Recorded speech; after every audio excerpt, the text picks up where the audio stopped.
सचिवालय में मुख्यमंत्री रेखा गुप्ता की अध्यक्षता में आज भाजपा विधायक दल की बैठक संपन्न हुई। बैठक में प्राइवेट स्कूलों की मनमानी फीस वृद्धि पर अंकुश लगाने के लिए महत्वपूर्ण फैसला लिया गया। इसके तहत 13 और 14 मई को दिल्ली विधानसभा का 2 दिवसीय विशेष सत्र बुलाया जाएगा। इसमें प्राइवेट स्कूल फीस बिल को पेश किया जाएगा। भाजपा पर हमला करते हुए कांग्रेस नेता प्रमोद तिवारी ने कहा कि पहलगाम आतंकी हमले को लेकर अभी तक हम मुंह तोड़ जवाब नहीं दे पाए हैं।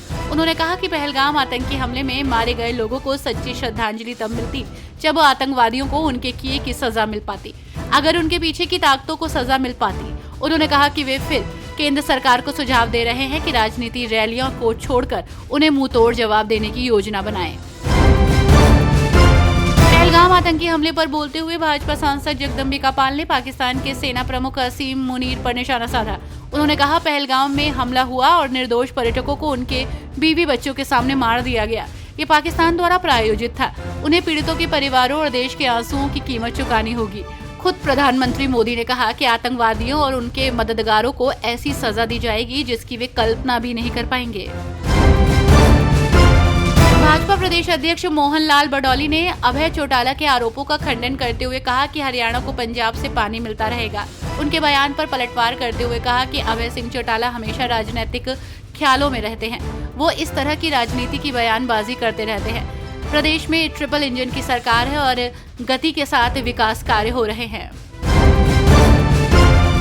AIMIM प्रमुख असदुद्दीन ओवैसी के बयान पर आरजेडी नेता और राज्यसभा सांसद मनोज झा ने निशाना साधते हुए कहा कि मुझे कभी कभी समझ नहीं आता, ओवैसी साहब बीजेपी से लड़ रहे हैं या तेजस्वी यादव से।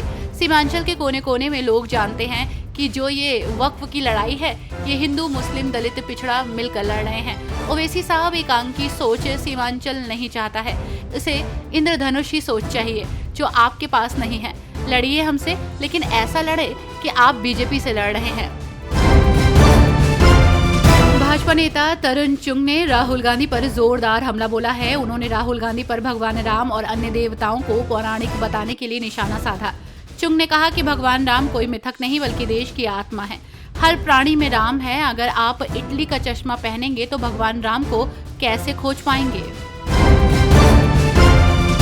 भाजपा नेता शहजाद पूनावाला ने कांग्रेस पर हमला बोलते हुए कहा, प्रभु श्री राम का अपमान करना अब कांग्रेस की पहचान बन गया है।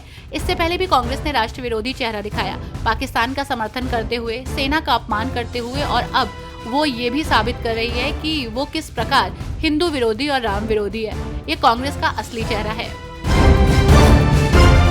कांग्रेस महासचिव रणदीप सिंह सुरजेवाला ने हरियाणा और पंजाब के बीच भाखड़ा बांध के पानी के बंटवारे के विवाद पर हरियाणा के मुख्यमंत्री नायब सिंह सैनी की आलोचना की और कहा कि उनकी नीतियां भटकाव, लटकाव और बरगलाओं में हैं। उन्होंने ये भी आरोप लगाया कि पंजाब के सीएम भगवंत मान और बीजेपी इसमें एक साथ है।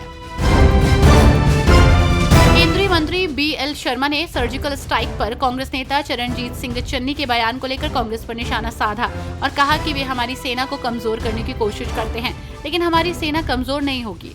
BL वर्मा ने कहा कि कांग्रेस नेता ऐसे बयान देते हैं जो पाकिस्तान समर्थक हैं। वे हमारी सेना को कमजोर करने की कोशिश करते हैं, लेकिन हमारी सेना कमजोर नहीं होगी।